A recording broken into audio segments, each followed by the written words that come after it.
एक कस्बे में एक विधवा अंधी औरत रहती थी।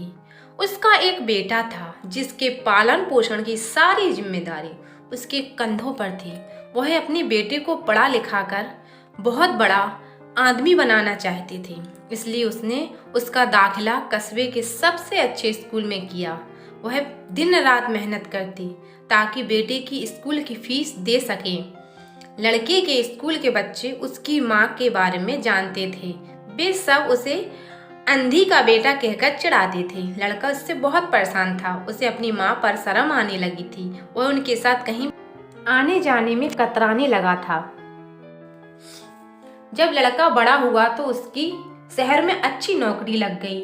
उसने अपनी माँ से वादा किया कि शहर में मकान लेकर वह उसे लेने आएगा, लेकिन वह शहर गया तो फिर लौटकर वापस नहीं आया।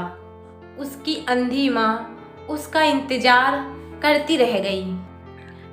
कई महीने बीत गए, लड़के की कोई खबर नहीं आई। कई महीने बीत गए, लड़के की कोई खबर नहीं आई। अंधी एक दिन उससे रहा नहीं गया और अपने बेटे से मिलने शहर पहुंच गई। पूछते पूछते वह बेटे के ऑफिस पहुंची। वहां सिक्योरिटी गार्ड ने उसे रोक दिया। अंधी औरत ने गार्ड को अपने बेटे का नाम बताया और बोली कि उससे जाकर कह दो गांव से कोई मिलने आया है। गार्ड ने जाकर उसके बेटे को बताया।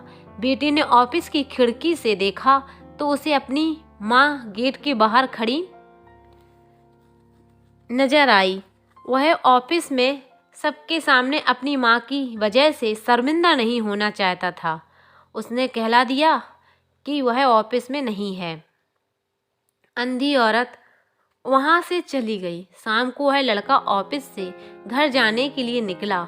रास्ते में एक जगह काफ़ी भीड़ जमा थी। वहाँ अपनी गाड़ी रोककर भीड़ के पास पहुँचा और जो बीच सड़क में अपनी माँ को मरा पाया। उसके हाथ में एक चिट्ठी थी जिसमें लिखा था, बेटा बड़े दिन हो गए थे, तेरी कोई खबर नहीं मिली। चिंता तो हो रही थी, इसलिए तुझसे मिलने चली आई। तू तो अब बड़ा आदमी बन गया है। तुझसे मिलना अब शायद मुझ गरीब की किस्मत में नहीं, लेकिन मैं बहुत खुश हूँ। तेरे लिए तूने अपना ही नहीं मेरा सपना भी पूरा किया है। मलाल है कि तेरी तरक्की देख नहीं सकती। काश बचपन में तेरी आंखों में सरिया ना घुसा होता और मुझे तुझे अपनी आंखें ना देनी पड़ी होती, तो तेरी तरक्की अपनी आंखों से देखकर सुकून से मरती। तेरी अंधी माँ। ये पढ़कर लड़का फूट फूट कर रोने लगा।